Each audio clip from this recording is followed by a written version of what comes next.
मध्य प्रदेश की जोबट विधानसभा सीट पर बीजेपी की सुलोचना रावत ने 6000 से भी ज्यादा मतों से जीत हासिल की है।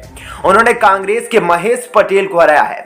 खास बात यह है कि सुलोचना रावत उपचुनाव से 4 दिन पहले ही बीजेपी में शामिल हुई थी, जिसके बाद अब उन्होंने बीजेपी के टिकट पर जीत हासिल की है।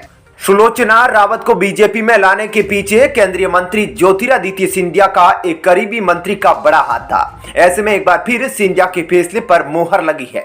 कभी कांग्रेस का गढ़ रही जोबट विधानसभा सीट अब बीजेपी के खाते में चली गई है। 2018 में कांग्रेस की कलावती भूरिया ने बीजेपी के माधो सिंह डाबर को चुनाव हराया था, लेकिन उपचुनाव में बीजेपी की सुलोचना रावत ने 6000 से अधिक मतों से कांग्रेस के महेश पटेल को पराजित कर दिया है।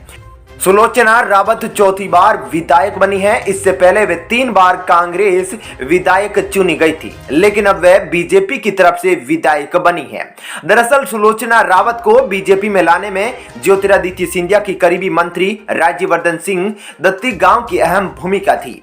उन्होंने सुलोचना रावत और उनके बेटे को बीजेपी में शामिल कराया, जिसके बाद सिंधिया के करीबी मंत्री सुलोचना रावत को जिताने में जुट गए।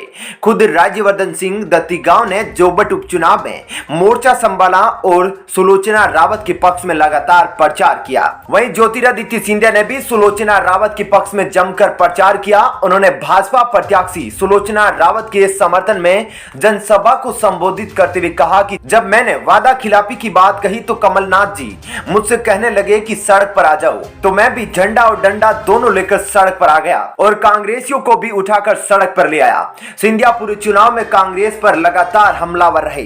सिंधिया ने सुलोचना रावत की जमकर तारीफ की है। सिंधिया ने जोबट की जनता से उनका पारिवारिक संबंध बताया। इस तरह से इस सीट पर सिंधिया ने अपना प्रभाव पूरी तरह से जमाया और बीजेपी की जीत दिलाने में अहम भूमिका निभाई। यानी जोबट में एक बार फिर सिंधिया कमलनाथ पर भारी पड़े। खास बात यह भी है कि ज्योतिरादित्य सिंधिया ने जोबट में महज 2 सभाएं की, लेकिन उनके करीबी मंत्री राज्यवर्धन सिंह दत्तीगांव, गोविंद सिंह राजपूत, महेंद्र सिंह सिसोदिया सहित अन्य समर्थक विधायकों ने जोबट में डेरा जमाया और बीजेपी प्रत्याशी के पक्ष में लगातार प्रचार किया, जिससे यहां बीजेपी की जीत की राह आसान हो गई। वहीं जोबट में मुख्यमंत्री शिवराज सिंह चौहान भी मोर्चा संभाला और वहां लगातार प्रचार में जुटे रहे। जबकि चुनाव के दौरान वे एक दिन आदिवासी परिवार में रात भी रुके। उन्होंने लगातार आदिवासी वोट बैंक को साधने की कोशिश की, जबकि बीजेपी के प्रदेश अध्यक्ष वीडी शर्मा ने भी यहां लगातार प्रचार किया। दोस्तों, क्या है आपकी इस खबर पर राय? नीचे कमेंट सेक्शन में जरूर बताएं और इस वीडियो को लाइक और शेयर भी जरूर कीजिएगा।